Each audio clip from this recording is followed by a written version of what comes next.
Hey legends, and thank you for tuning in to my live chat with Aussie legend Lachlan Dansie, and hope everyone's enjoying their Sunday. Guys, if you are watching live, give me a hashtag live. If you're watching a replay, give me a hashtag replay so I know who's watching in the comments, and we will have a bit of a live Q&A at the end, guys. So if you do have any questions for Lachy, what I'll get you to do is just log into Ecamm, so that when you do ask the questions, I can bring them on screen. And Lachy, he won't be able to see your questions, guys, but I will read them out to him. And I'll bring him on now. We've already got a heap of guys jumping on, so let me know who's watching, guys. Give me a hashtag live. We've already got 8 people online, so what I'm going to do is just bring you on. Hey, Lachy, how are you, man? Good, mate. How you going? All right? Yeah, really good, man. Really good. So I just to give you guys a little bit of background, we got heaps of people jumping on. Lachy just this year has took out the OCR World Championship 24-hour Enduro with breaking his record amount of laps with 15 there, which was something like 170 kilometres.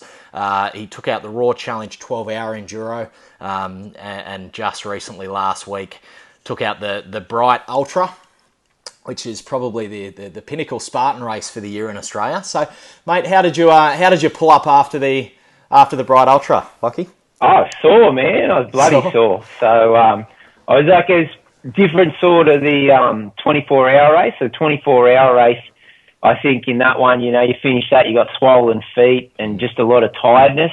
Whereas in the Ultra, just the legs were just toast, because as soon as we finished the race, we had to get home. So I got straight into a car, and I'm sitting in the back of the car for 8 hours, all cramped up. And the next day, it was just I was rash shit. My legs were gone. So yeah, mate. Yeah, very sore. I definitely feel you there, mate. Five climbs up that Mystic Mountain. I'm not too far away from you in Sydney. You're down at Engadine. I know after the 7-hour drive home, I basically fell out of the car. So. Yeah. There's that downhill, you just slamming your feet into the ground. Like it's not like I had to actually train a few people that week, the next few days, and I went for a few runs and running uphill, no dramas, but I couldn't walk down the stairs, mate. I was wrecked. So yeah, it's just going down. So going up, no dramas, but anything going down. I had to teach a class on the Monday, a pump class, and then like a boot camp class. And I was meant to be doing squats in the class. And I couldn't even squat. It was terrible. But it was, it was a good pain. Yep. Yeah. It's good pain when you're remembering back to it. Often it's not necessarily good pain at the time. Mate, and I've got a couple of people jumping on. We've got Nicole Bold letting us know she's live. Ian Hayward, Tammy Cox, Carlos Fonzie, Ben Greek, Cara Danielle, and Simone Kellen, all letting me know that they're online. We've got about 21 people on live at the moment, which is pretty cool, and that sort of does lead me into Slow Sunday, hey? That's it, mate. Come on, what are you doing? I'll try and get a few more on, mate. that leads me into... it's a slow for them on Sunday. They got nothing else to do. Yeah. Have a couple of drinks, chill out. That's it. Mate, one of the questions that I did hear ask, and I sort of want to segue into it straight away, was basically... How do you, and it came in from big David Diesel Sign. He said, I'd be interested to know how Lachy recovers post-race, and he's not just talking about the 24-hour after events, but the actual, the whole week. So across all areas, food, exercises, rest, obviously that changes with the races being closer together, but how much time do you give yourself to recover after these huge events? Well, it depends on what it is, and depends on what's coming up. So for me, there's no, specific, I've got to rest this long. It's just how I'm feeling. And for me, it's better to get straight back into it. But, I'm not going to go out. If I've run a 24-hour race, if I run an ultra race, I'm not going to go out the next day and then do like a 5-hour run. But as quickly as I can, I'll try and get on a spin bike. So, the next day I'll be on the spin bike just to loosen the legs, get that active recovery. Mm-hmm. So, like I know all the guys there with their ice baths and all that shit, and I should be doing that, but I just, it just doesn't happen. In terms of ice baths and, recovery and massage. And for me, that's just, I just can't get around to doing all that stuff, which I know I should, but trying to get moving straight away. So for me, it'll basically be at the fire station. We got a spin bike, so if I go to the fire station, I'll jump on there when we get a chance. It'll be, and it depends on what I've got coming up. So last week, Bright was my last race of the year. So recovery was basically eating ice cream, doing nothing, and just eating burgers, chilling out, having a few drinks. So that was recovery from Bright, the worst possible recovery you could have. But say the week before, so we had, so probably let's say the last 3-4 weeks, we had, so I had, the Raw, like we had Canberra Sprint, Spartan, then the week after I think we had the Raw 2 laps, then the week after I had the F45 playoffs, and then the week after we had Bright. So, so for this week, obviously I don't really care about recovery, I'm just happy to feel crap, but for the last few weeks where I know I've got a race coming up the next week, then I'll be more serious about the recovery. I put the compression tights on. A good thing that I found is that an easy thing to do for people that, don't want to go and sit in an ice bath is if you get 2 pairs of recovery tights, so 2 pairs of long tights, and you don't have to spend big money, go to Audi, get the $10 long tights, and you get the ice packs that they have, the gel ice packs, chuck them in the freezer and chuck a couple of them between the 2 recovery tights after a race, and that'll get the inflammation out real quick. And then, so I do a fair bit of stretching, fair bit of yoga. I teach like a class at the gym that's, it's not yoga, it's called body balance. It's like the McDonald's of yoga, like fast food yoga. Yep, I know.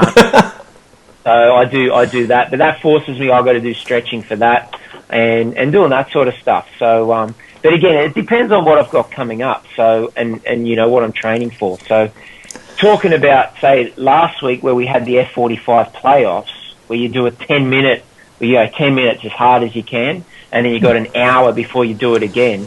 So in that situation, then it will be, I'll be putting like the massage machines and doing that sort of stuff, and then doing certain stretches and really try to keep the muscles loose between those sets. But after a 24-hour race, you do need to take a bit of time, but get moving as quickly as you can. So, but straight on the spin bike. So basically. Yeah, so back into the active recovery, get the lactates out, get the inflammation down, get a bit of fresh blood in there. And I saw you took out the F45 playoffs. Was that the team of 4? Was it the over 30s team? Yeah, so we got the teams on that. So we had so in the end, it was pretty easy in the end, because what happened is they put a rule in that you can't do individuals and teams. So looking at the individuals, like I know where I'm at, I probably, I probably might have got top 5 in the individuals, probably 4th or 5th, looking at the scores. But I was never going to win the individuals. And F45, it's a winner takes all. So, so I spoke to a couple of mates, a lot of people would know Sam Cubbin from obstacle racing. So, we're all around that sort of 4-5 spot in the teams or in the individuals. So I said, look, we put a team together. We'll have a crack at the teams, and all the guys going for glory in the individuals. So a lot of our competition, because you couldn't do both, we're all going for the glory in the individuals. And so in the teams, we still like to work hard for it, but it certainly, in the end, I think we won 4-0 in the final. So it wasn't like previous years where it's come right down to the wire. Yep, and mate, look, I think that says a bit about you as an athlete when you do something like that and you say you sort of did it a bit easy. I know. Usually, I say it wasn't easy. It's just it wasn't. We did it last time when we did it last year. It was in the final. It was 2-2. So the team that we were against, it was a little bit tighter. 2, like they do 1 versus 1, 2 versus 2 in the final. It was 2 versus 2, and we had to do a playoff again, and so. So we had to do an extra time, but this year, like the guys we were against, they all put in a good effort, but we probably had a bit more experience and sort of were able to pace it a bit better. So it wasn't as stressful. So 100%. And mate, look, talking about what's that? Oh, and then at F45, they pay good prize money. So if they want to, we're going to take it a bit easier, then we'll take it, we'll do what we can do. I saw that was that a 25K ticket? Yeah. So that's why all the guns were going for the individual glory because it's 25k individual, mate, and that's a big payday. That's a lot of PT sessions if that's what you're doing. So, so we got 25 between the four of us. So that'll buy the missus and you something for Christmas. I don't know. Keep happy for a little while. So, and just talking about how you go as an athlete, mate. You rounded me up at Bright. I was coming through that last barbed wire crawl on my first beast lap. So I'd done the ultra loop and then the first beast, and you basically overlapped me 100 meters from the finish line. And I did ask you to wait, just so not to overlap me until I finished that lap. But you did say that Quinton was right behind me. So I thought he was right there because he yelled out. I saw him at the pits. We came into the pits and he was right there. And so I actually thought he was because he guns it on the downhills. Yeah. So I actually thought he was there. So, but he's one of those blokes. He's young. He's all talk. He's full of shit. So I thought he was all there, but he wasn't. He faded away. So I should have known that. But mate, that just says how quick you are moving around that course, mate. I think you finished in 6 hours 10. Correct me if I'm wrong, but that's fucking unbelievable at Bright with that elevation. Well, I'll be honest with you, like this has been a bad year for me in terms of races. It's just had a lot on. Every race, no race has sort of gone my way. And so that ultra race, it was the last race of the year. And as I said on the day to people, look, I have to win this one. The young blokes have been talking shit, and I know they've been getting me on the short ones, but I'm not going to let anyone beat me on that, on a long one. So, not going to let them, not going to happen. So, but I absolutely, like I said, I was sore. I'm still sore because I was giving it some on the downhill more than I would normally do, just because I thought that they were a bit closer. So I just wanted to make sure. So, so I did hurt the legs, but just had to make sure that we got that win. Yeah, and what would you say is the event that means most to you in the season?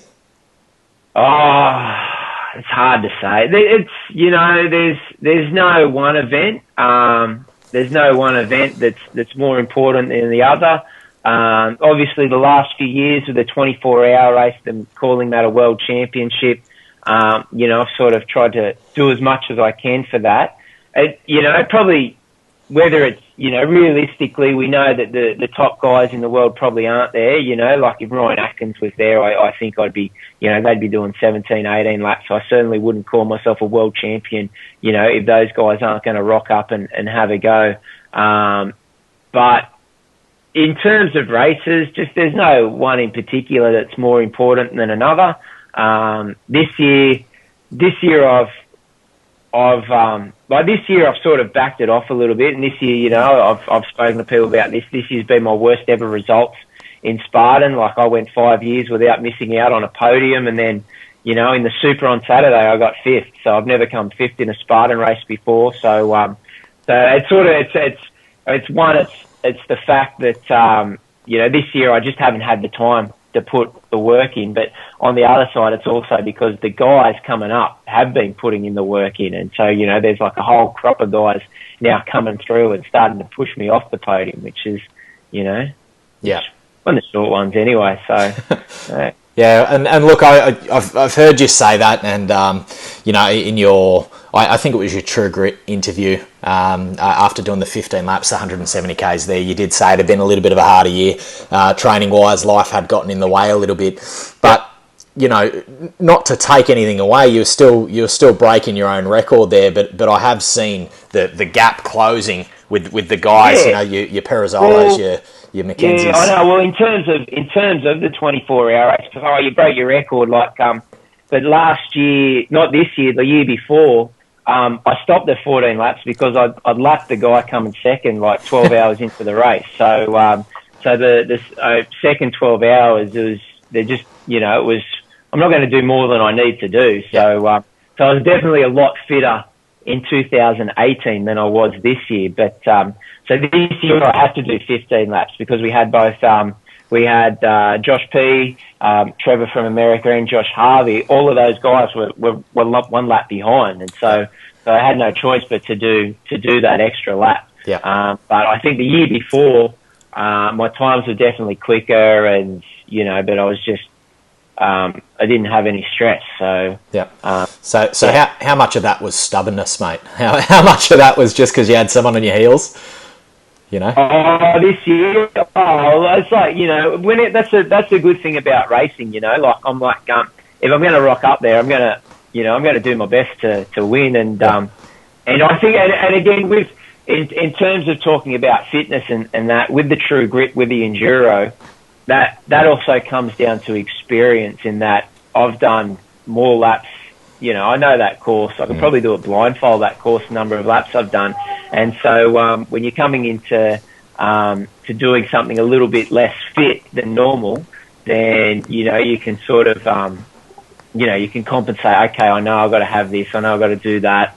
Don't go too hard here. Like people always say, oh, why do you go out so hard in the Enduro? You do your first couple of laps, like about an hour. And I say, well, look, I know that if I can get 3-4 laps in before it goes dark, as soon as it goes dark, I'm going to add 20 minutes to my laps. So I want to get that fourth lap in before I need to put a headlamp on, and that sort of thing. So that's just experience and just knowing how to run that race. Yeah.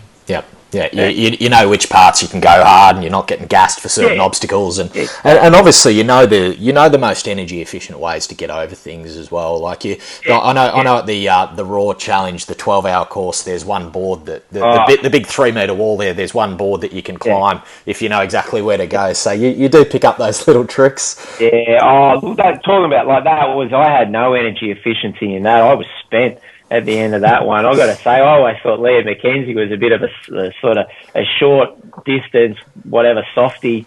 And then he, in that 12-hour one, he actually took me by surprise. So, he'd been putting in his long distance training in the dark there, I think. Yeah. He kept that a bit under his hat. That one was interesting. So, which was good. Yeah. And that was right on the line, mate. I was actually coming over those A-frames just as you were, and you were burping out right as Mackenzie was starting those A-frames, and there was 40 seconds in a 12-hour race, which is... Yeah, I saw where he was. I had my eye on him, which was good, so it was all good. So I got up to the last couple of A-frames, and I'd ripped all the skin off my hands, and I had blood pouring off my hands, and I've gone on to that last one. And it's sort of at that point it was like, oh fuck it, I'm just going to do the burpees. So I had seen where he was, and I knew it was going to be close, but I knew I could get the burpees out in time. So so it's sort of the good thing about Raw is that you can see where people are, and so that was good. So, but yeah, he definitely pushed me in that one. So it was good.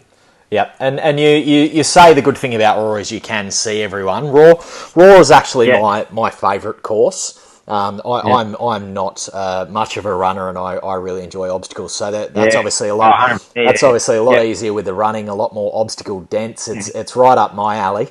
What's your, obviously all events are different, but what's your favourite course in Australia? Favourite course.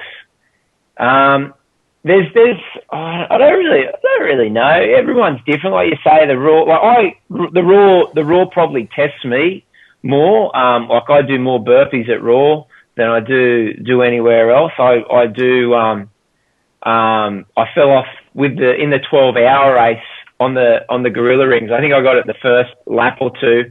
But then sort of after that, once your hands are sort of starting to rip, I just try and get to that, look for where the burpees were, try to get, I've got to get to that 20 burpee mark. So I wasn't finishing that off, and that really gasses you, the upper body. But, I mean, for me, I like the heavy stuff. So I like heavy sandbags. I'm a bit bummed that the Spartan races lately, they haven't done like a real big hill on the sandbag carry, and the sandbags seem a little bit lighter than they used to be. And also with the bucket carries, that you can carry them over the shoulder now. So I like the days where you had to carry them in front and you had a heavier sandbag, and it was just a bit more of a grind. But like I said, Bright was a good race. That was fun. I actually like it when you go into a race and you don't know what's coming. So, I do like those races where you get a bit of a surprise. So it sort of sucks now that for me that everything has to be standard in Spartan. There's no mystery obstacles. You don't come around the corner and then, what's this, what's that? And then you got to work it out. So I did like it in those days where you had to sort of, be ready for anything, which at the moment you sort of, all the courses at the moment, you sort of know what's coming, which, when you can prepare for it. I'm looking forward to the stadium race. So back in the days when they had the stadium races, I did pretty well in all of those. So, I think I won 3 of the 4 stadiums that they had in Australia. And the 4th one I couldn't win because I had the Melbourne curse. So I was already guaranteed 2nd place, no matter what. So yeah, but there's no real favourite. But as you said, Raw is probably the most taxing on the upper body, especially that 12-hour race. That one kills you. So I've had probably my worst results in Raw, just because I really struggle with the spring in the step now.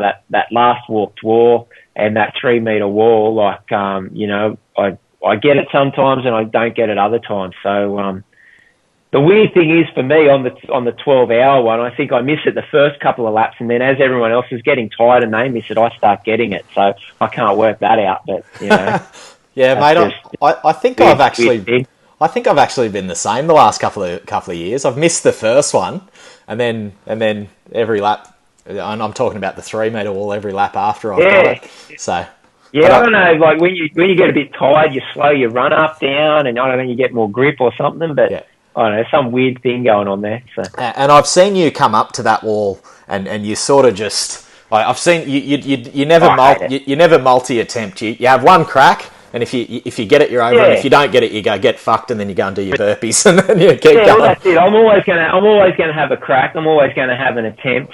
And but if I'm in a race, like okay, I'm not gonna do 10 attempts, and okay, I'll have a crack. I'm shitty that I didn't get it, but I'll do my burpees, and then I'll have another go next lap. So that's just the way I do all of those obstacles on Raw. So it's like obviously that sucks. I should have got that, but I'll do the and I think if it was 30 burpees, it'd be different. But because I think the Raw was 15, then it's like okay, knock them out, and let's just keep moving. So if it was 30 burpees, then I'd probably think about it, have another go. But being 15, it's like okay, I didn't get it. All right, let's try another time. So and how do you go about rolling with the punches on course, because things over a 12-hour race, over a 24-hour race, there are definitely things that aren't going to go your way. How do you keep your head in the game?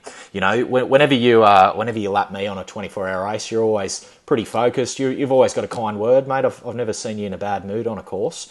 How do you keep your head in the zone?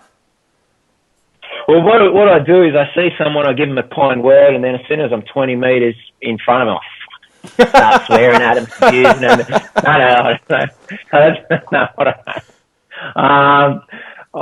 it's just keep moving, mate. Really, it's just you just got to keep moving, and start. I start like especially in the 24-hour races. I'm starting to think, okay, right now I'm running. Okay, I'm feeling a little bit.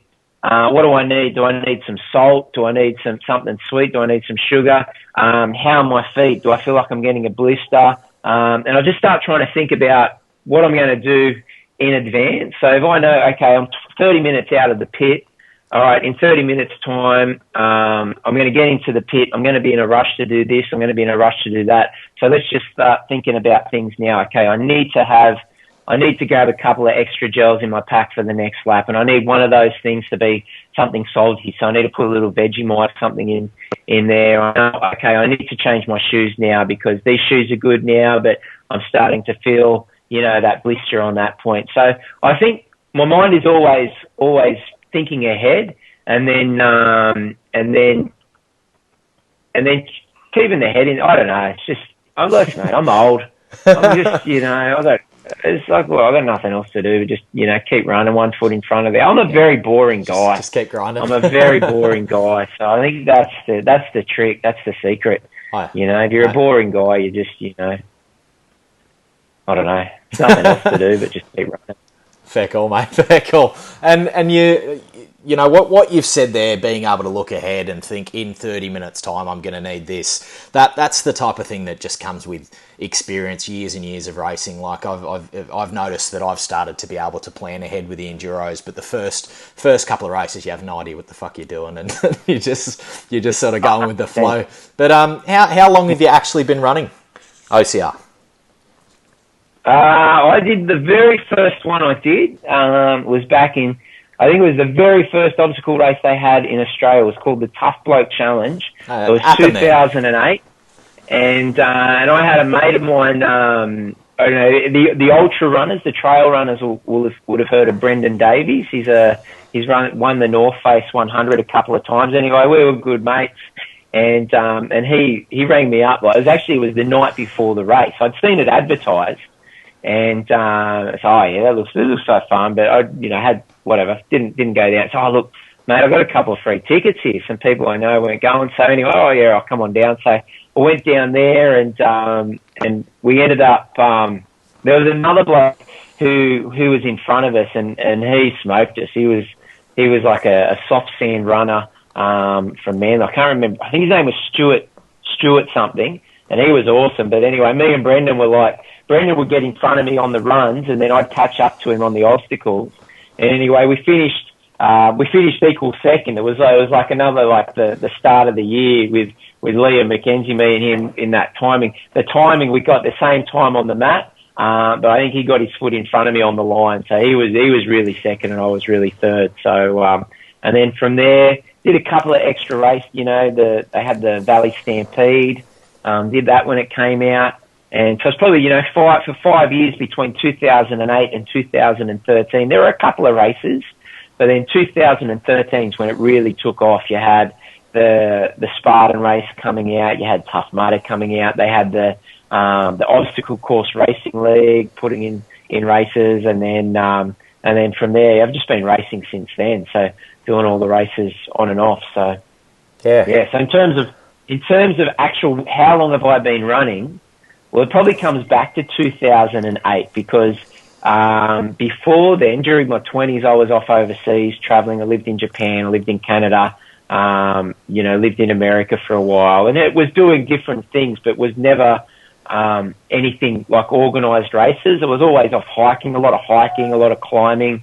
And then when I came back to Australia, 2008, a mate messaged me about the North Face 100. So that first 100 kilometre, which is now the Ultra Trail Australia 100, and said, hey, do you want to do that? And I said, yeah, all right, let's do it. And that was before you needed to sign up 6 months in advance. You could sign up the week beforehand. So we signed up like a couple of weeks beforehand. And I think my longest run before that had probably been about 20 Ks. And then we rocked up there to do that run. And for the first half, I was killing it. I was in the top 10. I was like, oh, this is easy. And then it was about the 85K mark. I absolutely hit the wall. Like, never felt it. Going up Kadumba Pass, I was, the whole, didn't have proper nutrition, didn't have any clue. And all of a sudden, the body's just stopped. And I had to get a couple of sticks from the bush, and I was using the sticks like walking sticks just to keep me upright. And so I've been sort of averaging probably 10 minute, 10 kilometres an hour. I'd done the first sort of 50 Ks in, about 6 hours, so a bit over 10 Ks, but then, from the 85K mark to the 89K mark, so that's 4 kilometres up Kadumba Pass. Took me about 2 hours to do 4 kilometres. So, yeah, and wow. Then I got up there, and someone gave me some Coca-Cola, some flat Coca-Cola. Got a bit of caffeine, got a bit of sugar, got my second wind, and then was able to run to the end. So I ended up finishing that one in about 15 hours or so. But so that was my first big run, and then so the Tough Bloke Challenge was that same year, but a little bit later on in the year, and then just started doing the races from then on. Yeah, cool. So one of the OGs of the sport, and sounds like you learnt pretty early to pace yourself. Yeah. I'll always go out a bit. I got no choice. It's as fast as I can run now. I've got to go out a bit slowly. It'll go too quick for me. Cool. And look, we've got a couple of other people saying some comments. Juz says, such a superstar. massive congratulations. Mitch Cole says, where's your lap leader bib? Obviously, you've already taken that off by now. How long did it take you to I take saw that Mitch off? this morning. When I went into the steam room down at Sutherland Leisure Centre this morning, who do I see sitting there? But Mitch Cole sitting there, got his, got the body out. And chilling. So. Cool. We got Sharon live. I've got Philip Stone. Do you have a favourite race moment? Favourite race moment? It's hard, I think in terms of races, I think probably maybe the 2015 Spartan Stadium race where you had Ryan Atkins and John Albon come out, and so there's a lot of talk. Those guys had just won the World Championships. Matt Murphy, he was at his peak then. He was flying, and in that race, so I knew, okay, it's a stadium race. It's in my hometown. I'm gonna. I trained hard for that one, and then to get in front of those three guys and to win that race with, against the likes of Ryan Atkins, John Albon, and Matt Murphy, that was probably a good moment for me. One of my highlights.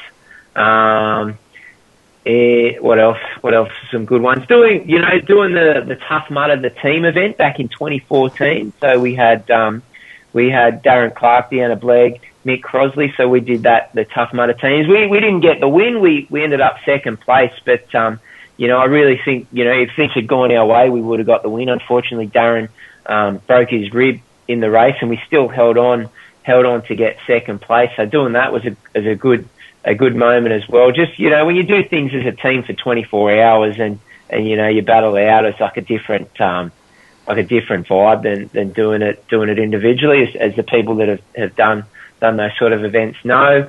I'm trying to think what else.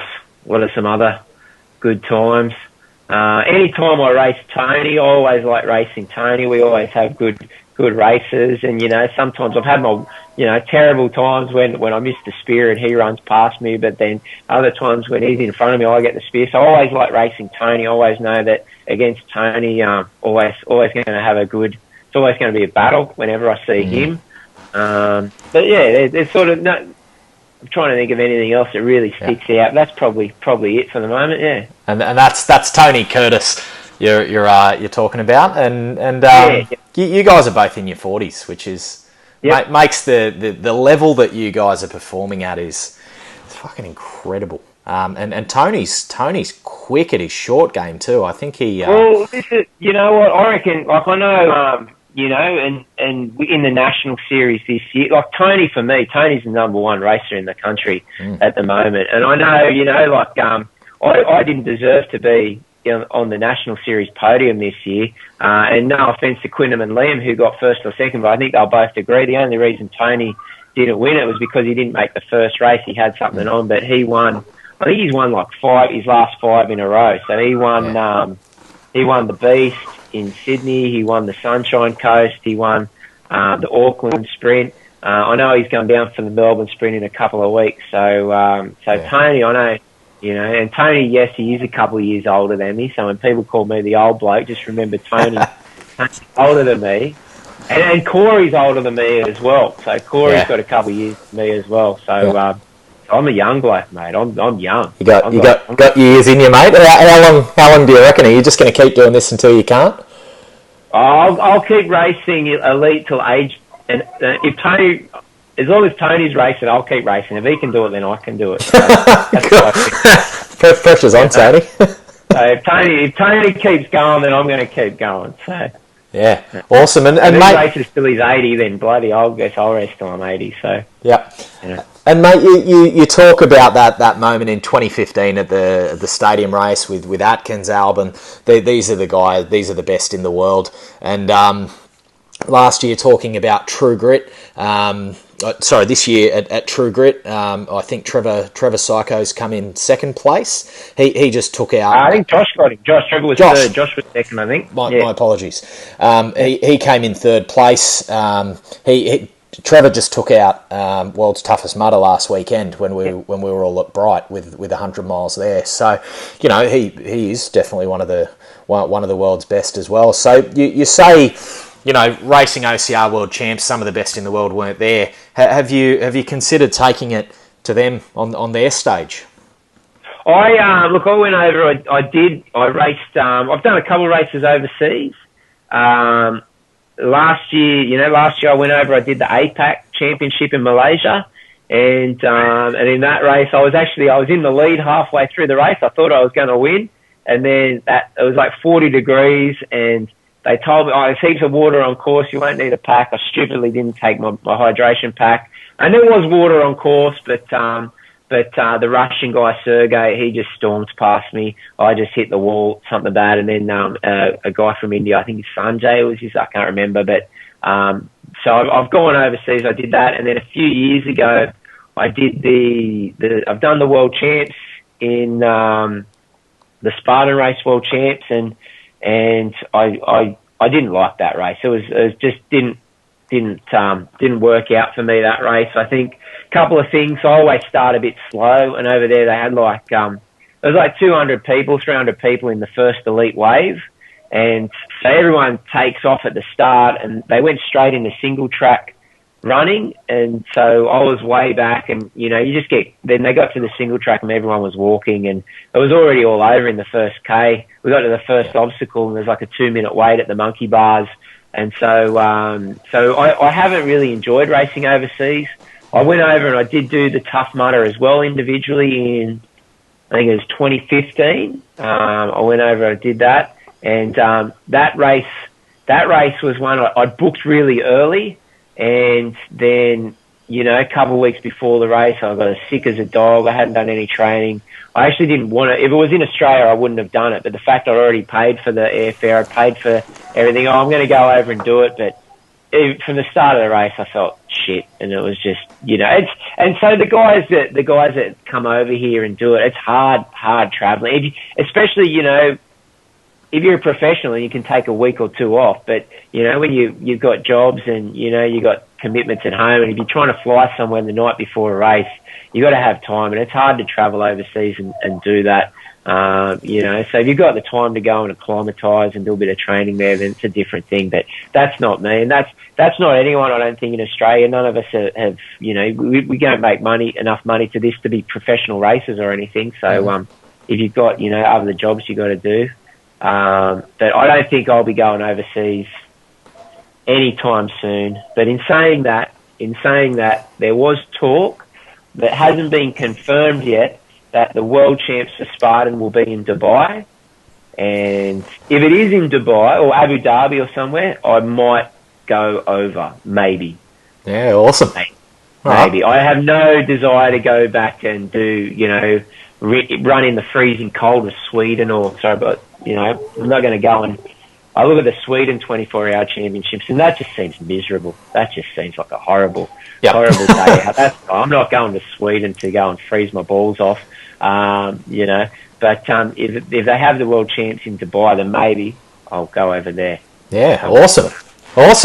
That's first time hearing. They put a World Championships race in Fiji, then I'll go.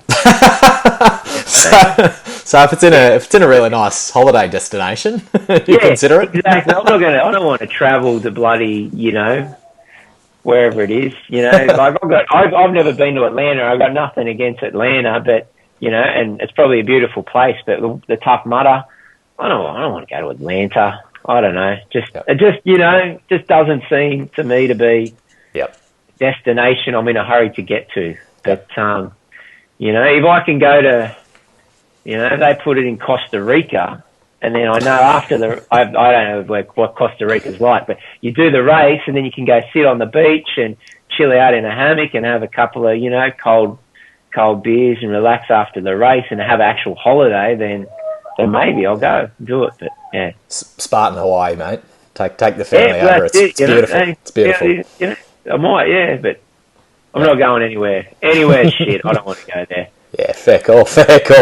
And you said you said in that APAC race you obviously made that little error with the hydration, and that can be all it takes. I think my first 12 hours. The bloke, the blokes, the other two blokes, they were strong, mate. They stormed past me. Like, it wasn't just the hydration. They were more conditioned to that It was hot, man. It was hot. It was humid. It was shit. It was, you know, it was, yeah. So they're just climatised to the conditions and the humidity and all that type of stuff. Well, I spoke to the Russian guy after. I said, man, aren't you from Russia? Isn't it meant to be cold? He said, I've been living in Sri Lanka for the last couple of months. So, fair call. All right. He'd done his work. Yeah, fair call. Mate, I know I turned up to my first 12-hour enduro. I turned up with 10 energy gels. I had no idea what I was doing. I think I got about 8 hours in and died. I think I was... I think that's the very first walking 100k race I did back in 2008. That's what I did. Yep. All I had was the energy gels, and I'm popping these energy gels, and then when I hit the wall, I ended up throwing them all up because all I'd been eating was energy gels. It was disgusting. Yep. So I know just how important the nutrition is. What's your go-to? What's your go-to, you know, pre-race nutrition? Say the week leading up, say the night before the race, is there a cheat meal? And then what keeps you going over the race? Usually, so the thing I've been doing the last couple of years is probably before the race, the week or two before the race, I'll go on a very sort of lean. I know I'm going to use the word vegan diet, but I know vegans like or whatever at the moment because of that Game Changers movie. People are like, you know, pro or anti or whatever. But for me, you know, in the couple of weeks in the lead up to a race, usually what I'll do is I'll eat a lot of, you know, vegetables and cut back on things like meat. I cut back a lot on coffee because I want to get a bit of a caffeine boost in the race. Yep. When I've been really, really serious, and a couple of years ago we'd been on a holiday, you know, just drinking, eating, and I had 2 weeks to get in shape before the Brisbane Stadium race. So for 2 weeks, what I did, it wasn't just vegan; it was just everything was mushed up. So, like, you know, one of those full detox diets, basically. So everything, vegetables all mushed up. So my digestive system didn't have to work. Was drinking 4 litres a day, making sure I really alkalized the body. I was really big on alkalizing the body.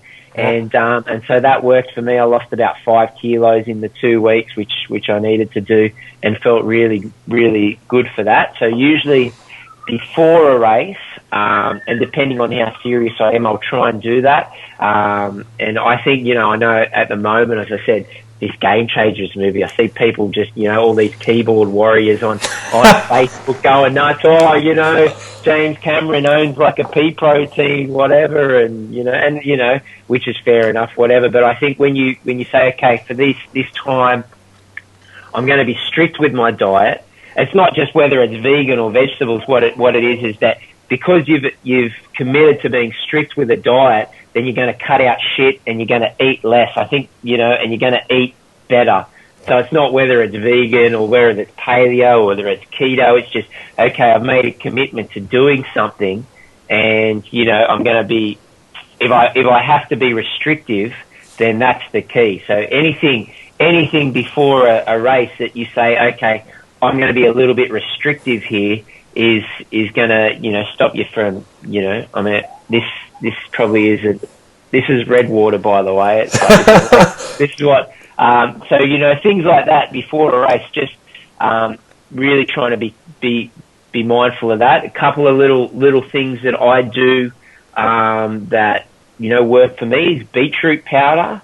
I'll drink a lot of beetroot powder, beetroot juice, and that just sort of gets the nitrates and, you know, again, this is one of those things that, you know, there'll be some nutrition expert that says, oh, you know, that doesn't work or whatever, but it works for me, and I feel that difference at having, you know, loading up on the beetroot, and then try to really alkalize the body. So a lot of green drinks, you know, drinking a lot of, you know, green smoothies, kale and all that. So try to alkalize the body before a race, especially a 24-hour race where you want to sort of have that recovery.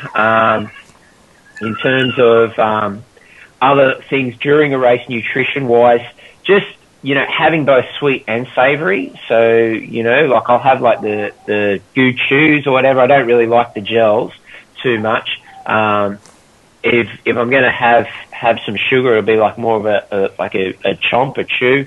And if I'm going to have sugar, usually it'd be more of a liquid sugar. So I get don't mind the high five energy gels or the Science in Sport, the isotonic gels, but I just get whatever's on special, mate. I go on, whatever, in terms of gels and stuff, I always get whatever's discounted, so, whatever's on sale at the time. So there's no particular brand or anything like that I do. Yep. But it's being mindful of what you need and when you need it. So going back to, as I said, that first 100K race that I did, over 10 years ago, the thing that saved me there was a bottle of Coke. And before that race, if someone had said, take a bottle of Coke with you, I'm like, no, man, this is like a race. I need a bloody Powerade, or I need, some expensive, drink that you pay like $100 for a tub of. No, it wasn't that at all. It was a bottle of Coke that saved me. So, flat Coke, and there was just that sugar caffeine. It gave me the buzz I needed. So, yep. What else? Nutrition-wise, I think being mindful to keep your hydration up. I've learnt that pretty quickly. So I know Quinton said he bonked in that second lap. So he went out on that second lap. And I saw that probably happening with him because he had one water bottle. He didn't have enough water. Like that second lap, I know on that first lap I didn't really drink my water at all, but that second lap I was stopping at every water station, filling it up, and I was going through both my bottles. I was going through a litre before I got to that next water station. So I was really trying to keep on top of that second lap. And you'll know when you start sweating and when you're starting to lose that water that, just listen to your body and be mindful of it. So, yep, definitely. In terms of other things, like the 24 hours and the 12 hours, I have the Hammer Endurolites, so the salt tablets, so they work really well for me. And I've also, with the Hammer tablets, I've used their Race Cap Supreme, and they also have so they have some good products that I use from them. But yeah, their Endurolites I think work a treat to keeping the cramps at bay. Yep. And yeah, I don't know. If anyone has a specific question, then let us know. Yeah, Mix it up, you got to know what you're doing. And then in terms of post race, on the way back from Bright, we stopped at McDonald's, and at McDonald's at the moment they got on the app, they got the 30 days of deals. Yeah. So there's a McDonald's app, and there was like two cheeseburger meal for $4. So I got one of them on the way home and had some ice cream as well. So. Yeah. Mate, I had 24 nuggets on the way back from Bright as well, so definitely.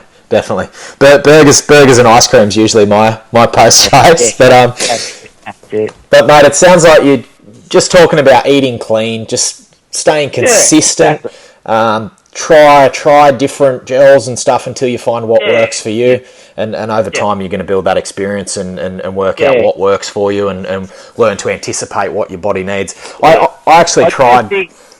Sorry?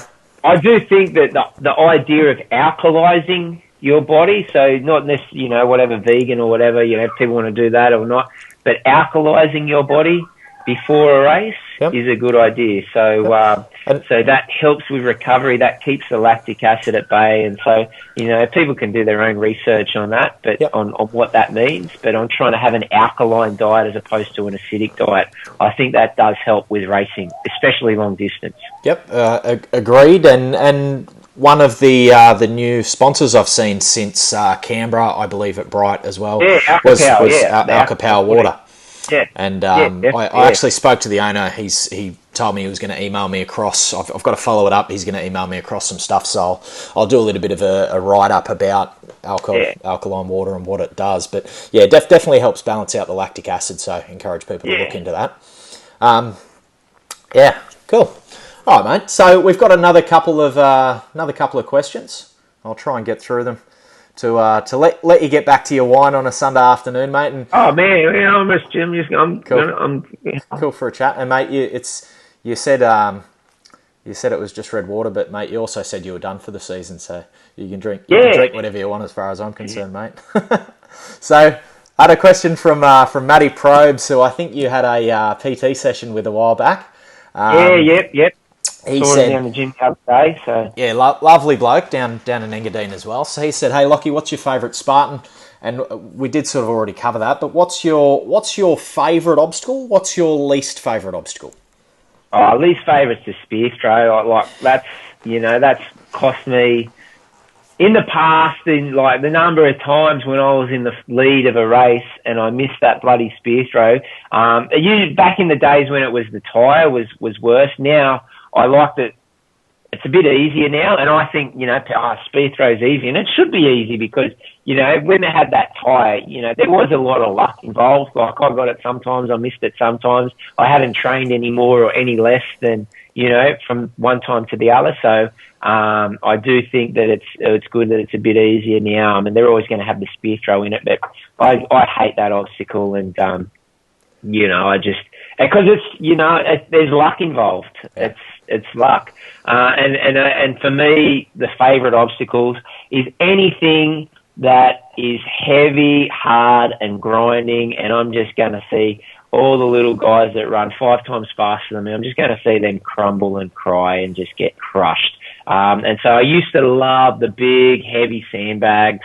I used to be able to just grind it out. And I'd pass everyone except Tony. He'd pass me because he smashes them out easier than me. But those heavy carries. So I used to really like them.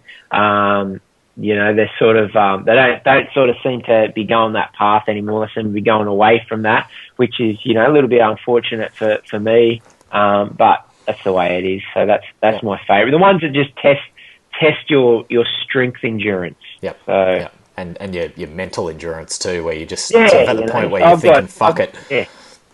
Exactly. I know there's one at the True Grit, the 24-hour enduro. That ammo carry and that sandbag carry at about 4 in the morning is just fucking. Oh, I love it. I love that ammo carry. I reckon that ammo carry, that sandbag carry, that's just cool.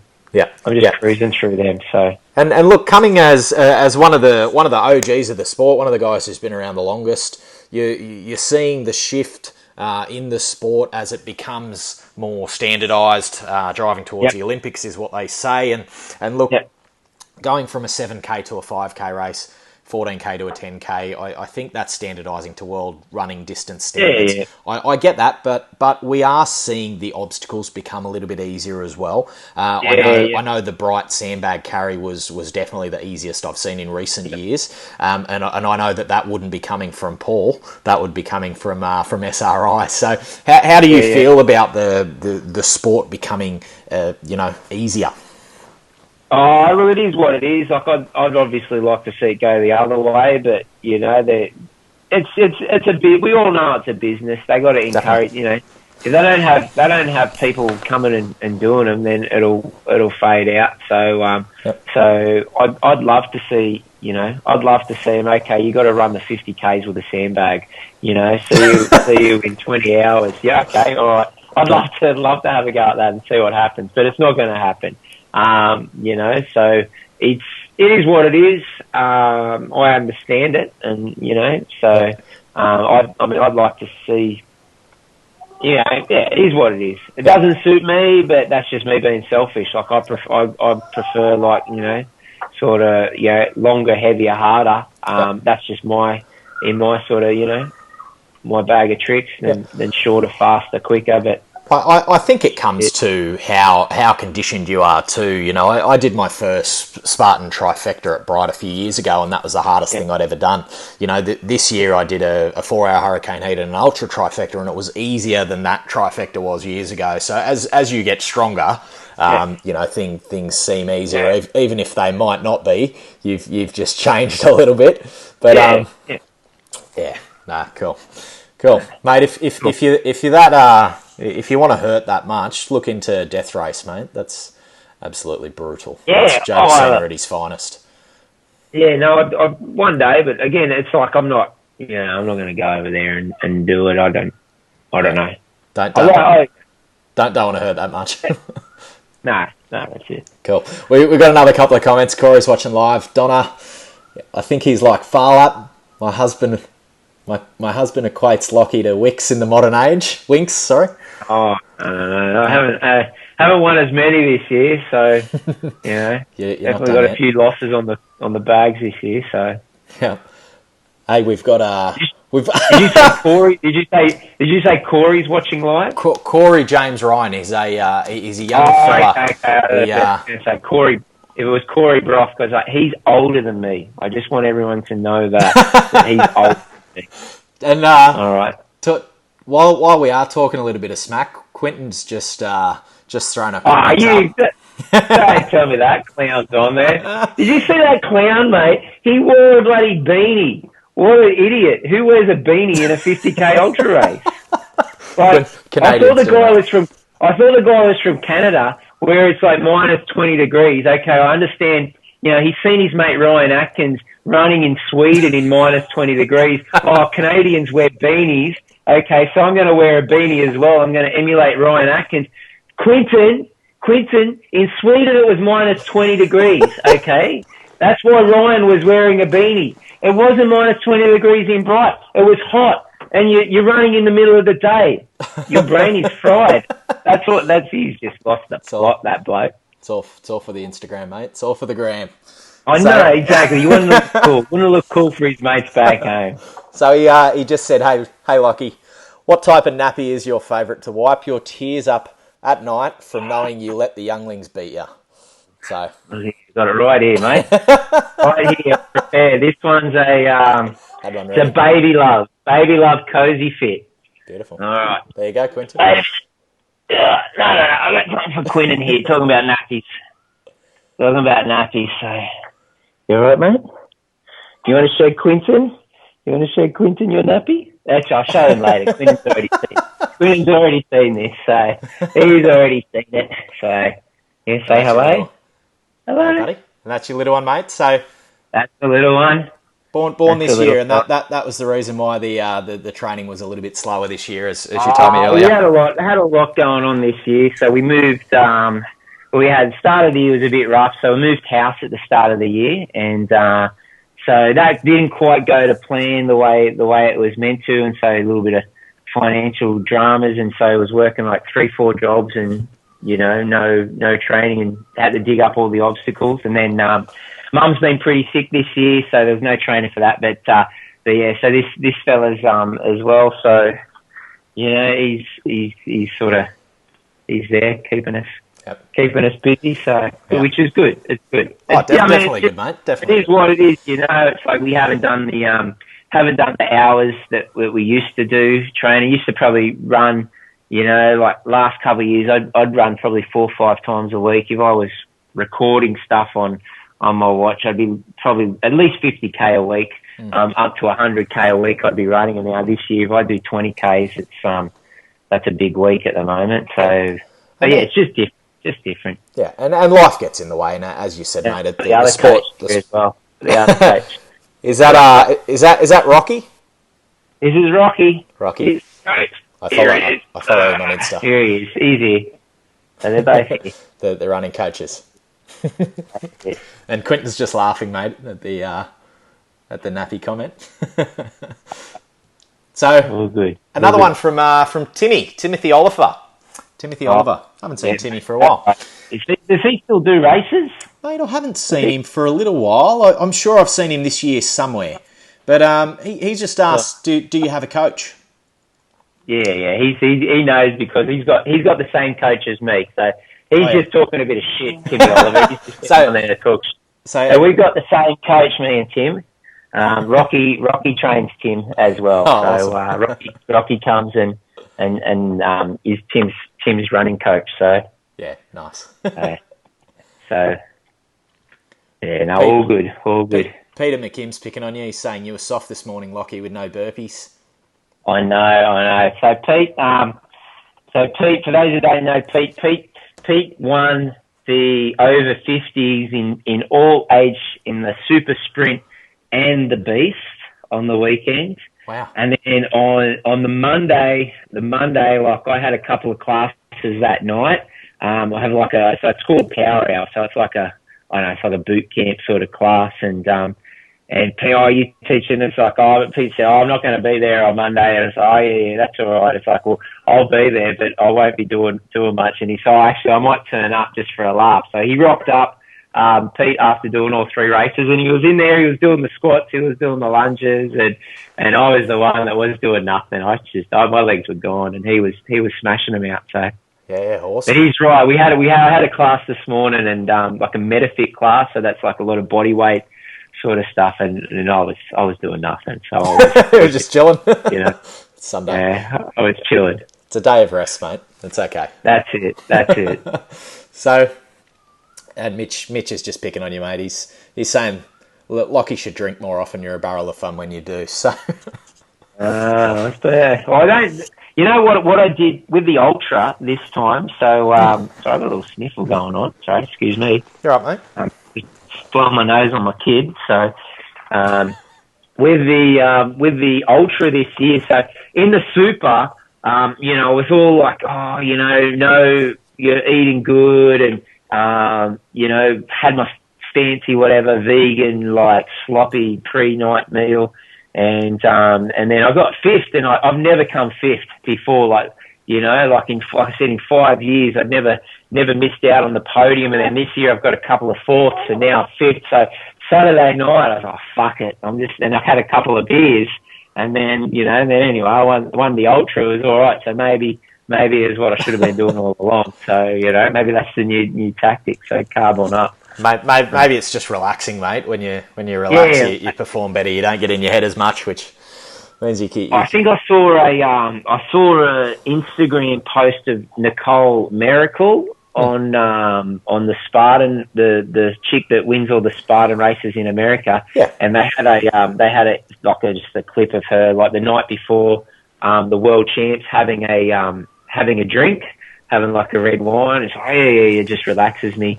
And then Andrew Robinson, the New Zealand guy, he was at the Ultra on Sunday, and I was speaking to him on Saturday. He's like, yeah. I was like, the last time I was over doing World's Toughest Mudder, I was all like, no drinking it or whatever. And I'm hanging out, I'm staying with Ryan Atkins and Lindsay Webster, and they're just both drinking, like these craft beers like a couple of days before the race. So, it's like, again, it's like one of those things that, you've got to be to a certain point, you eat well, you drink well. I'm going to put you on speaker. I think these headphones are about to die, so let me just throw you off here. All right. Yep, I've got you, mate. All right, so sweet. So yeah, sorry that they're just dying. I was just trying to do the Matt Moore thing with the headphones, the AirPods. So so a bit.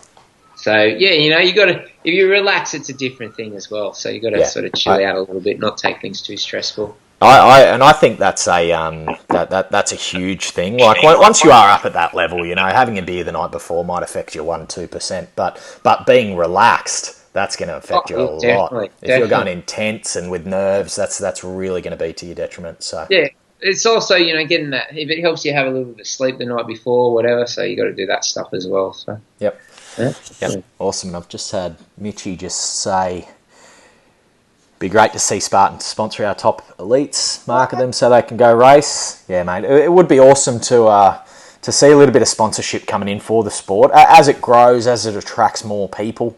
I'm sure that will start to happen. It's always going to be hard, I think, in Australia. Like, I think all of us, I think we're all pretty much aware that in Australia it's a very small market. Yep. In the past, I've tried to do the whole. I've had a go at doing the Instagram and Facebook thing and hashtag and this, and you get some discounts, you get some gear, and it's just way too much effort for me. I just can't do all that stuff, whatever. But so I don't think that it's going to be,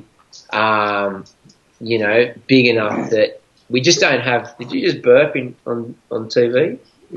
I don't think we're ever going to have the people to really do that. I know we had in 2015, 2014, the team, the Under Armour, when we did the Tough Mudder. Mm-hmm. So that was all paid for. Under Armour paid for us to go over and do the world's toughest mudder. So that's the year I did it with Deanna and Aaron and Mick. But in terms of, I don't think any of us expect it to happen, and we know that, and that's fair enough. And the other thing is that it's you look at America and they got races on every week, and they're packing their races out, and I'm very much aware that for that 1%, that elite 1%, that don't it's you've got to charge people extra, and they're already charging a lot.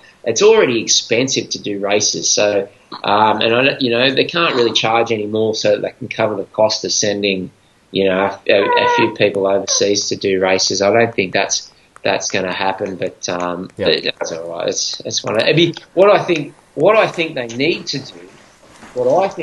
do is there's so many bloody TV channels out there now. You got Seven Mate, and like they had that Australian Spartan show on, and honestly that show was shit. I watched it because my sister was on it for a little bit, but the show was terrible. It's like the poor man's Ninja Warrior. Why don't they actually go and if they actually filmed a proper race and had a proper race on TV, I reckon the races would be great to watch. Yep. As a spectator sport on TV, you're saying, yep.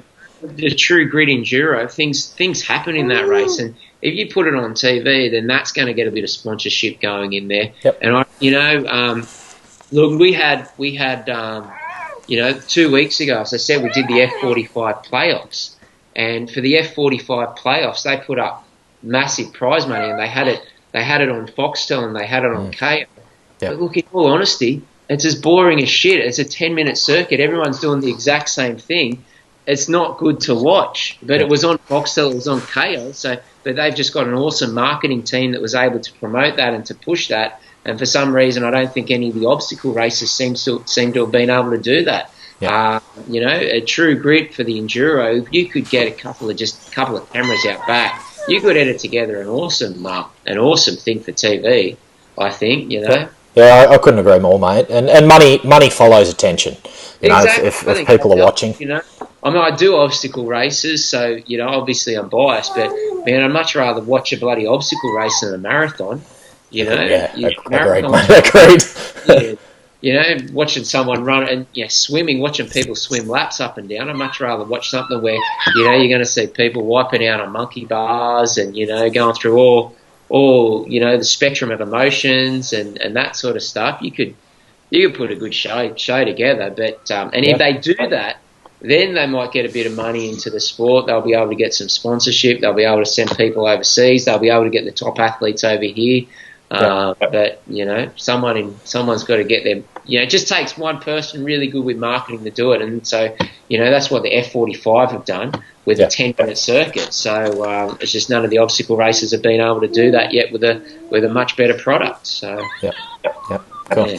And look, they are at a challenge, and when I say they, I mean Spartan Race, at a challenge in Australia, because logistically this is one of the hardest countries in the world to work with, and we have a small population. We're talking 24 million compared to 350 million in the States.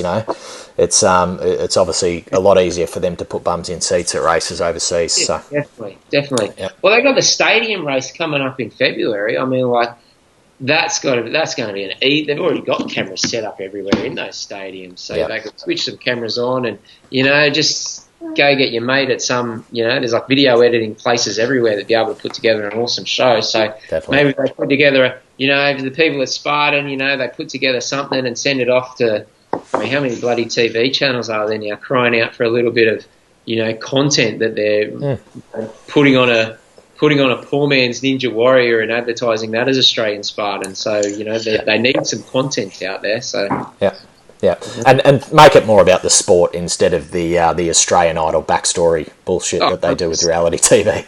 So, I mean, that's the thing that's happened with Ninja Warrior, isn't it? Ninja Warrior is just, too much backstory. Too much backstory. I watch Ninja Warrior, but I tape it and then I fast forward it. And, an hour show I watch in about 6 minutes, 5-6 minutes. So I just pass through most of it. So you just watch the athletes doing athletic things. I don't care about your backstory or whatever. So, I mean, no offence to the good backstories, I'm sure, but that's not what I want to see or hear. But no, I feel you, mate. Everyone I speak to says the same. So I agree, mate. I don't watch any reality TV. But Tash, who's one of my clients, lovely girl. She's just come in and said, what does your training routine look like? So let's not talk about, when you've got back-to-back events after events after events, but, maybe over the next couple of months, what's your average training routine look like? Yeah, for me, so I always, again, it's a time thing. And so for me, I think let's talking in the next, and it does, I know it's like, generally, I'm just going to pop this fella over here. He's right, mate. Starting to get a little bit. Back to, with the stadium race coming on up, I'll probably try to do a little bit more of like some CrossFit-y, intense running. Bit of speed work. A bit of speed work with my general. It's been very, very different the last year. Like I said, this year I've had a lot of shit going on, and I just haven't trained the way I used to train. Last year, it would be 4 or 5 times a week. I'd go out and I would run for about an hour to 2 hours every. I'd probably get in 8 to 10 hours of running a week, and not just straight running, but down in the bush. I've got some tyres hidden. I've got some kettlebells hidden. I had some buckets, and so I'd run out. I'd grab my tyres, drag them up, grab my kettlebells, do a little kettlebell workout, and that sort of stuff hasn't happened this year, just because I haven't got the time, and I've got I've got other priorities this year. But in terms of generally what I do, so I work. So I've got like 4 jobs. And my main job is at the fire brigade, and then I also work at a gym teaching classes. So I teach spin classes, like little. They call them power hour. It's like a boot camp class. Yep. I teach like the body balance. I teach like the pump classes. And what I will do is I will try to work in those classes. So although I'm teaching them, yep, I will try to, get my own training in there as well. So when I do a spin class,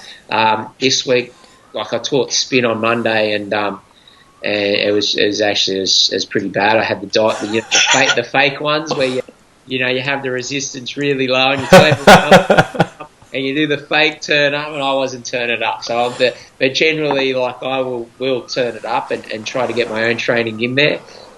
So I try to get in there, and it's just going to be, at the moment, it's just a lot of short blocks of what do I know is effective. And for me, I know that, okay, if I go out for a run at the moment, it's a bit of time consuming to go and, drive to somewhere and do that. And so if I'm at the gym, I'll just get on the cross trainer, on the elliptical. I'll put in a 30-minute interval program, and I know, okay, 30-minute interval program, I want to hit at least 600 calories. And so, I'll do that just because it's effective.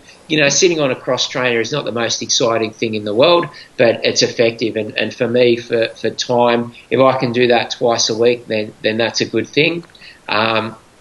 During the year from May to September, when I'm sort of focusing on doing my runs, what I do that I would recommend a lot of people do is I'm in a running club. And so every Saturday afternoon that I'm home, it's a 10k race, and I rock up there and I feel like shit. I don't want to do it, but it's a race, so I know I'm going to push. Okay, there are guys there that are faster than me. Yep. There are guys there that are racing every week, and so for people that are, just give me 1 sec, mate. Just keep talking. I've just got a low battery alert. So. If you go and if you do like a park run or something like that, then that's going to be a good training thing. So I would recommend for people just every week go, if you got a local park run, do your park run, because you don't want to go there, but you start and you're going to run harder than you would if you went out and you ran on your own. Yep. So if I know that I've got that race, then I'm going to push a little bit harder. There's no, and the training really is specific to what I'm doing. So the last couple of weeks, although we've had the Bright Ultra, although we had the Canberra Sprint and the Raw Challenge, probably about 2 months ago when the F45 playoffs came out and they said this is it, and I'd committed to that team. All right, okay, we're doing a team. I've actually had a lot more focus on that. And that's actually been quite convenient for me, because what that is chin-ups and push-ups. That's where I get my points in the F45 playoffs. So I don't need to go anywhere. And so I'm at home. I'll just drop down whenever I get a chance. And okay, let's try and do as many push-ups as we can. Let's try and do as many chin-ups as we can. So that's actually been, because of the playoffs being 2 weeks ago, that was probably more of the focus than the Bright race. And the Bright Ultra, that was just run on past experience. That was not really specifically trained for. I definitely hadn't done the miles for Bright Ultra that I would have liked to have done. That showed in the other races, in the super race. But yeah, so my training was probably more for F45 lately. And so, specifically training for something. But the other thing is you got to make your training fun. And so if I can, I'll always, go for a trail run in a nice spot. So I'll go, I can't run on the road. I can't run along the streets. I see people running along the highway, and I'm like, oh my God, how do you do that? And I've tried it before, and it just kills you. So it's worth driving to get to somewhere where you'll actually enjoy your run. So find a trail run somewhere and go out and do it. Yep, I definitely agree with that, mate. And talking about park run, I think is an amazing thing if you're looking to get into running. And the reason being, you will go harder when you're with people. You've got that audience effect. And talking about the highway run, I did a half marathon in Sydney on the M7 where they basically just took us out onto the motorway and you just ran in a fucking straight line for 10Ks and then turned around and come back. And I got about 4Ks in and I'm like, fuck this. But you keep going because everyone's running with you. Like, yeah. So I mean, and that's what I'll do. But when I go out for a run, if I'm training for something, I'll try to definitely. On my sort of normal loop, there's like a few places where I'll do chin-ups. There's like, if I run through the national park, I know I've got my spot where there's a nice big rock where you can do, your box jumps and you can do your step-ups and your knee repeaters. I've run along the coast and I know there's a spot where they have there's always big rocks there. And so sometimes I'll pick up, it's on the beach, but there's always, get the big rocks and you'll do 30 thrusters, squat press and that sort of stuff, and then throw the rock over your shoulder. So just try to do that in the middle of a run. And then there's so many body weight exercises you can do that just, lunges, squat jumps, the people that have done the Metafit classes with me know all those exercises, and you throw them into a run, then, it makes it better training. I think the key thing with training, if you're training for an obstacle race, is that it's not just training for running. Running's the most important part because it's the biggest part of the race, but you've got to be able to adapt from going to a run to be able to do an obstacle and then not gas yourself. And if you do fuck up the obstacle, being able to do the burpees and then get straight back into the run. Yeah. If you gas yourself on burpees and then you're walking for the next 3 minutes, then that's going to cost you big time in the race. You want to do your burpees, you want to feel fresh. So training, go for a run, do some burpees, keep running. If you see a kids park, kick the kids off the monkey bars, and have a go. So I don't have to kick them off. It's Movember. They just leave when I approach. Pedal there. I thought you had a 1 kilometre ban from all kids parks. Yeah, just for November, mate. Just for November. Oh, that's not what I heard. Anyway, I heard it was a permanent. I said not to mention that. That's why. That's why I was told if you're going to get your boy out, you're going to get Penny out. Make sure it's only over Skype. You can't actually do this because Matt's not allowed to be near kids under the age of. Oh, that's I don't know. Sorry. It's just November. The government emails me every year. Yeah, that's all right. I get those too, but they go to junk mail, so I've never had to read them. That's it. So basically, to sum up the training, simulate a race. Get as close as you can to what you're actually going to do race day. Well, the thing is, so do what you can do. Hey, it's like you do what you can do. Because, do I need how much recovery, how much this, and and it's good. Like I've written programs out for people, and I do programs for people. But it's the key is don't overthink it. Just go out and do what you can, have fun. That's the key. When you overthink things too much, then it's. I mean, it's good to be accountable, and have something written out. But at the same time, that if you're causing yourself too much stress, then you're not going to do it. So do what you can do, and Make it fun. Make it fun. And what gym are you working out of? If anyone in Sydney wants to come and get smashed by you during a class. Yeah, so most of the classes I do are at the leisure centres, so Engadine Leisure Centre, Sutherland Leisure Centre.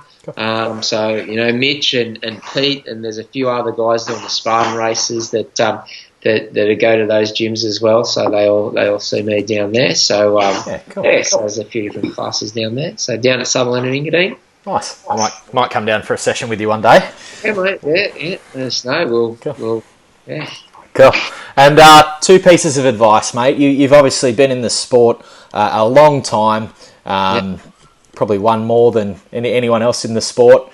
Mate, you've learnt a lot in the 10 plus years you've been doing it. If you had to go back to day one, knowing what you know now, what are the 2 biggest pieces of advice that you would have for somebody? Oh man. 2 biggest pieces of advice. You've got to, if you want to be successful, all right, you've got to do the time. You've got to do the miles. So I think we've seen a lot of the young blokes this year. You can tell that they've done the miles this year. So I know specifically, Quinton, Liam, Adrian, Josh and Dylan. Like I know that they've done the miles. So that's that first piece of advice. And second piece of advice is to just enjoy it. Really, try not to. I know I do get stressed before races. My missus is like happy now in like November. She said to me, "I'm so happy because you're such a you just know you're no fun to be around when you have all the races and stuff." So but you got to enjoy it as well. So you got to have and. Just broke up. To get involved in the community. So, you jump in, you do a couple of volunteer shifts, that sort of stuff. Get to know people and it makes it more fun. So, yep. Cool. Yeah. So, get involved with the community, make it social because that's going to make it more sustainable. That's it. And the 4th piece of advice is don't wear a beanie when you're doing an ultra. That's stupid. That's just stupid. Instagram influencer. I want to look cool. All right, that's just stupid. Come on.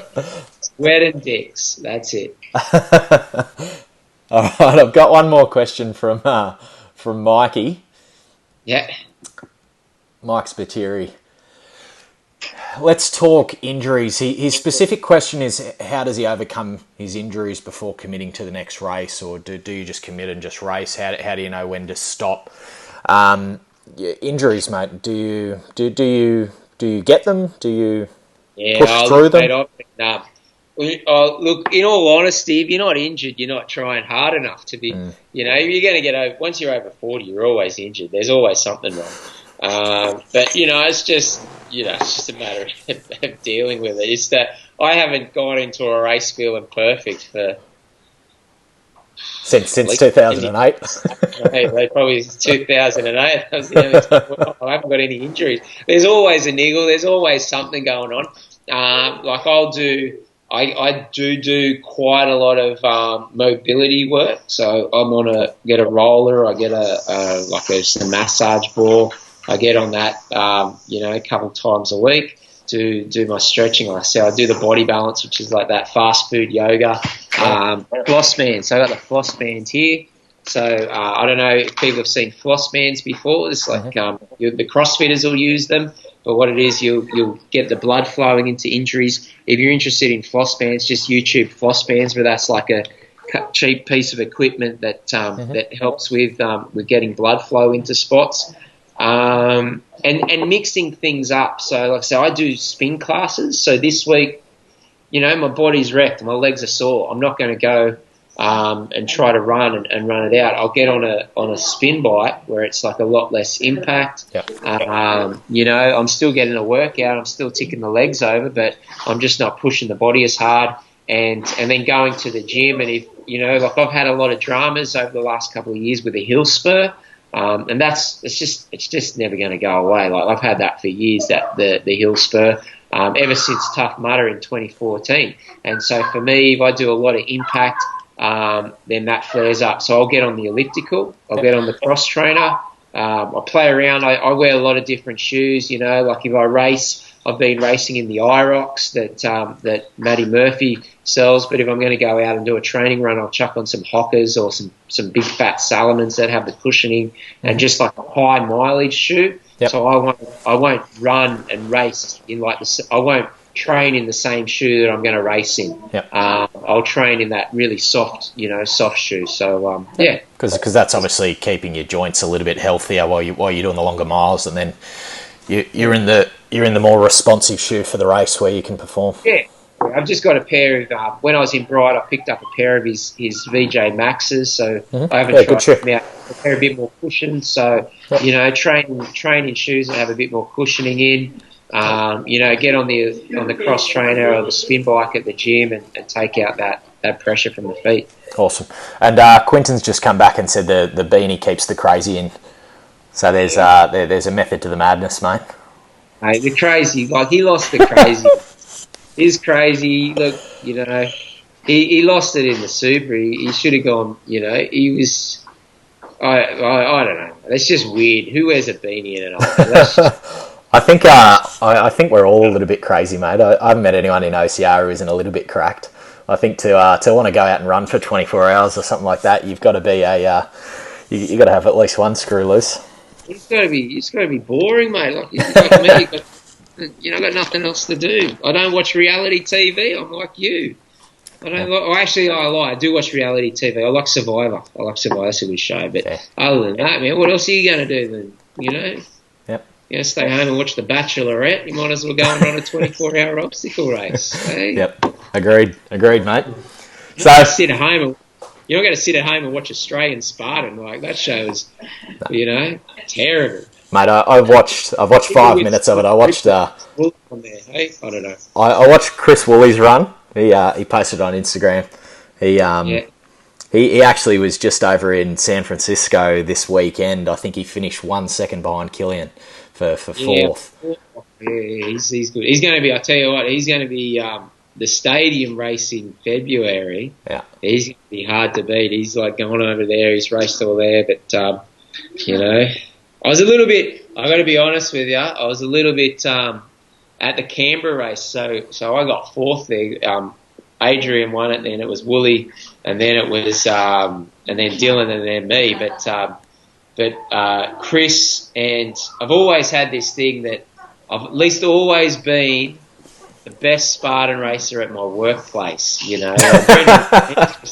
Brendan Hunt's like a has-been. He's a sloppy mess, and Woolley's always been there, but, you know, he always he just, there's something with Woolley, he always just cracks it at the end. And now that he's beaten me, oh man, it's like I can't even claim the fame, but at least I'm the best Spartan racer at my workplace anymore, so.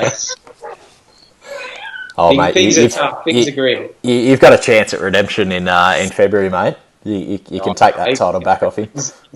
He's going to be hard to beat. That's all. It'll happen. Yep. Mate, we've been going for about an hour and a half today, so I'm sure everyone has got an... I was going to go get another. Mate, I'm sure everyone's got an amazing amount out of today, and I really do appreciate you taking the time to share the wealth of experience and knowledge that you've got. I've got one last question for you, mate, and it's a bit of a trend with everyone that I'm talking to. What is your funniest race fail? Oh man, I'm trying to think of like a specific one that sort of jumps out.